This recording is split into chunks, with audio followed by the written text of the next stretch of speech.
It's difficult to know what represents good value in the transfer market. Players' reputations are often so mixed or so enlarged that separating fact from fiction when assessing their potential is tough.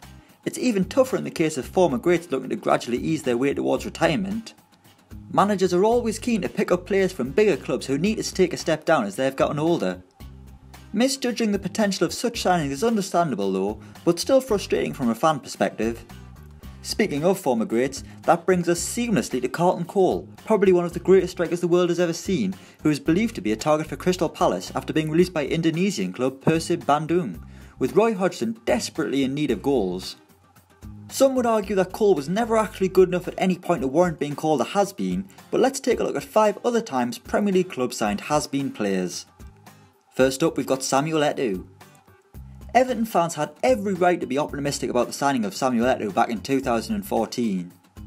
The one-time Barcelona and Inter Milan hero had just enjoyed a fairly successful stint at Chelsea, generally performing better than the younger Demba Ba and Fernando Torres, and he ended his year at Stamford Bridge with a tally of 9 goals in 21 games. Eto'O signed for Everton after citing his desire to win the Europa League with the club, and he certainly seemed capable of bolstering their attacking options despite his advanced age. However, his overall contribution to the team was poor. He managed just 4 goals in 20 appearances, and the club were more than happy to move him on to Sampdoria in January, barely even 5 months after they signed him. The biggest issue with this spell at Everton though? The fact he wore the number 5 shirt. Madness. Next up, it's Emile Heskey. To say that Emile Heskey was past his best when he signed for Aston Villa in 2009 is probably something of an understatement. The former England international hadn't been setting the world alight at Wigan, and Martin O'Neill must have felt especially ambitious about the chances of his coaching ability inspiring a late renaissance for the striker. 3.5 seasons were to follow in which Heskey managed 9 league goals in 92 appearances.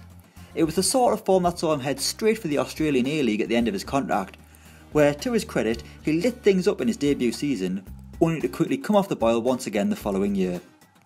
Up next, we've got Michael Owen.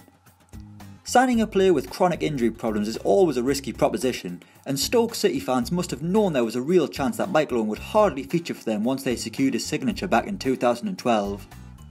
But since his services were secured on a free transfer, it might have seemed a risk worth taking.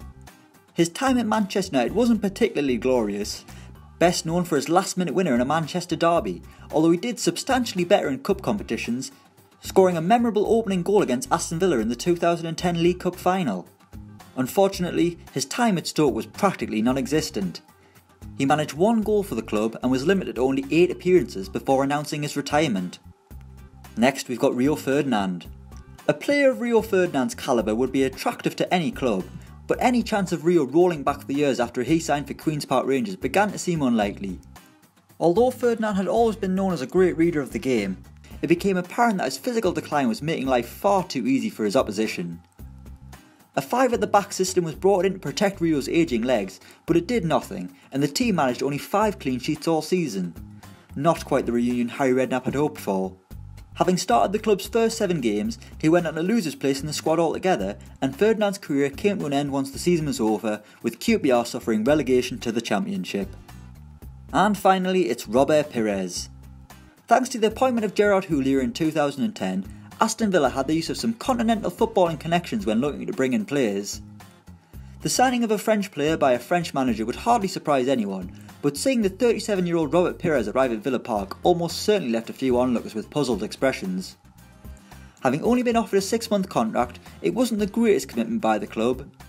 At least that was something for Aston Villa fans to be thankful for.